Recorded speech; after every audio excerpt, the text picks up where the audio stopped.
السلام علیکم ورحمۃ اللہ وبرکاتہ۔ پروگرام تلخیص معانی القرآن کی 43ویں نشست میں آپ کا خیر مقدم ہے۔ آج کی اس نشست میں سورہ الف لام میم السجدہ یعنی سورہ نمبر 32 کا خلاصہ پیش خدمت ہوگا۔ سورہ الف لام میم السجدہ مکیہ وجہ تسمیہ۔ اس سورہ کی ایک آیت میں اس سورہ کی آیت نمبر 15 میں مومنوں کی شان بیان ہوئی ہے کہ جب انہیں اللہ کی آیات کے ذریعے نصیحت کی جاتی ہے تو وہ بارگاہ الہی میں سجدہ ریز ہو جاتے ہیں۔ اسی مناسبت سے اس کا نام السجدہ بھی رکھا گیا ہے۔ زمانِ نزول، یہ سورہ مکی ہے اور مکہ کے وسطی دور میں اس کا نزول ہوا ہے۔ مرکزی مضمون توحید و رسالت اور عقید آخرت سے متعلق شکوک و شبہات کا ازالہ کرنا اور ان حقیقتوں پر ایمان لانے کی دعوت دینا ہے۔ تعداد آیت، اس میں صرف 30 آیتیں ہیں۔ پہلی آیت حروف مقطعات پر مشتمل ہے۔ آیت نمبر 2 سے 3 میں قرآن مجید کو رب العالمین کی طرف سے نازل شدہ مبنی بر حقیقت کتاب کہا گیا ہے، جس کا مقصد نزول ایک ایسی قوم کو خبردار کرنا ہے جس کے پاس رسول اکرم صلی اللہ علیہ وسلم سے قبل کوئی خبردار کرنے والا نہیں آیا تھا۔ قرآن من گھڑت باتوں کا مجموعہ نہیں ہے بلکہ اللہ کی جانب سے رشد و ہدایت کا سرچشمہ ہے۔ آیت نمبر 4 سے 11 میں آسمان و زمین اور ان کے درمیان کی ساری چیزوں کی تخلیق محض 6 دنوں میں کر کے اللہ کے عرش پر مستوی ہونے کا تذکرہ ہے۔ فرش سے عرش تک کے تمام معاملات کی تدبیر اللہ ہی کرتا ہے۔ اس کے پاس جملہ امور کی روزانہ رپورٹ آتی رہتی ہے۔ فرش سے عرش تک جانا فرشتہ کا ایک دن میں ہوتا ہے، جبکہ غیر فرشتہ اسے 1000 سال میں طے کر سکے گا۔ اس غیب کی خبر اللہ تعالیٰ دے رہا ہے جو حاضر و غیب کا جاننے والا ہے، جس نے ہر شے کو عمدہ بنایا اور تخلیق انسانی بڑے اہتمام کے ساتھ فرمائی، جس کی ابتدا مٹی سے ہوئی اور سلسلہ نسل انسانی مادہ منویہ کے ذریعے جاری رکھا۔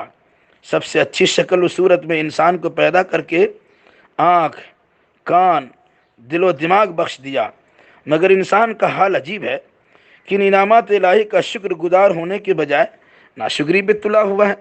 مرنے کے بعد دوبارہ زندہ ہونے کا انکار کر رہا ہے، حالانکہ ہر ایک کو موت سے دوچار ہونے کے بعد دوبارہ اللہ کی بارگاہ میں لوٹ کر جانا ہی پڑے گا۔ آیت نمبر 12 سے 14 میں بروز قیامت مجرموں کی شرمندگی و ندامت کا اظہار ہے۔ اس دن اپنے سروں کو جھکائے اقرار جرم کر کے دنیا میں واپس آنے کی تمنائیں خام کریں گے اور اچھے اعمال کرنے کی یقین دلائیں گے، مگر اب عمل صالح کی مہلت کہاں، پاداش عمل کا وقت شروع ہو چکا ہے، لہذا ان کی درخواست و پکار کو رد کرتے ہوئے ہمیشہ کے لیے ان کو جہنم میں جھونک دیا جائے گا۔ آیت نمبر 15 سے 17 میں اہل ایمان کے چند صفات کا تذکرہ ہے کہ وہ تلاوت آیات کی سماعت پر سر بسجود ہو کر اپنے رب کی تسبیح و تحمید میں مشغول ہو جاتے ہیں اور تکبر و پندار میں مبتلا نہیں ہوتے، بلکہ نرم گرم بستر چھوڑ کر امید و بیم کے ملے جلے جذبات کے ساتھ اپنے پالنہار کو پکارنے میں مصروف ہو جاتے ہیں اور راہ الہی میں خرچ کرنے سے بھی دریغ نہیں کرتے ہیں۔ اس طرز زندگی پر ملنے والی جزا دلوں کا سرور، آنکھوں کی ٹھنڈک و نور، لوگوں کی نگاہ سے مخفی و پوشیدہ ہے۔ آیت نمبر 18 سے 22 میں مومن و فاسق کے انجام کے اعتبار سے یکساں نہ ہونے کا اعلان ہے۔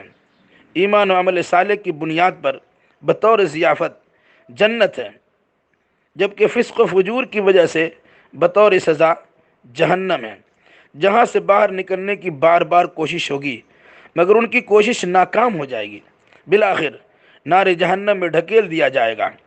جبکہ دنیا میں انسان کو اپنی غلط روی سے تائب ہونے کی مہلت دی جاتی ہے اور سماوی و ارضی آفات کے ذریعے ان کو خبردار بھی کیا جاتا ہے۔ اور آیات قرآنی کے ذریعے ہوشیار بھی کیا جاتا ہے، مگر ظالم ان سے اعراض و انکار کرتے ہیں تو پھر ہم ایسے مجرموں کو سزا ضرور دیں گے، اس میں کوئی شک و شبہ کی گنجائش نہیں ہے۔ آیت نمبر 23 سے 25 میں ایک تاریخی حقیقت بیان کی گئی ہے کہ قرآن کی طرح تورات بھی بنی اسرائیل کی رشد و ہدایت کے لیے نازل ہو چکی تھی، جس پر ایمان و عمل کے نتیجے میں صالح قیادت عمل میں آئی تھی۔ آج بھی قرآن پر ایمان و عمل کی صورت میں صالح قیادت وجود میں آ سکتی ہے۔ اگر قرآنی فیصلے تسلیم کرنے کو تیار نہیں ہو تو قیامت کا انتظار کرو، وہاں فیصلہ ہو جائے گا اور تمہارے اختلافات کا خاتمہ بھی ہو جائے گا۔ آیت نمبر 26 سے 30 میں اہل مکہ کو گزشتہ قوموں کی ہلاکت و بربادی سے سبق حاصل کرنے کی تاکید ہے۔ اللہ کی شان ربوبیت اور نشانی قدرت میں غور و فکر کی دعوت ہے کہ قطرہ آب سے چٹیل میدان بھی لائق کاشت بن جاتا ہے، مردہ زمین زندہ ہو جاتی ہے اور انسان و حیوان کے لیے غلے فراہم ہو جاتے ہیں۔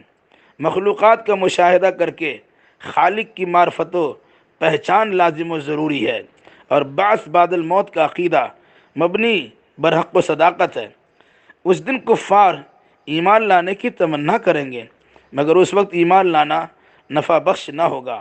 لہذا اگر یہ لوگ قرآنی آیات پر ایمان لانے کو تیار نہیں ہے تو ان سے اعراض کیجیے، چونکہ یہ قولی عملی صورت میں فیصلہ الہی کے منتظر ہیں، تو آپ بھی اس کا انتظار کیجیے۔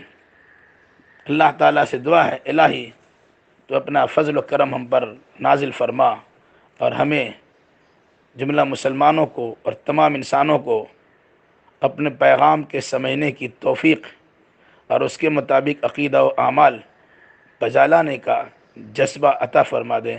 آمین۔ والسلام علیکم ورحمۃ اللہ وبرکاتہ۔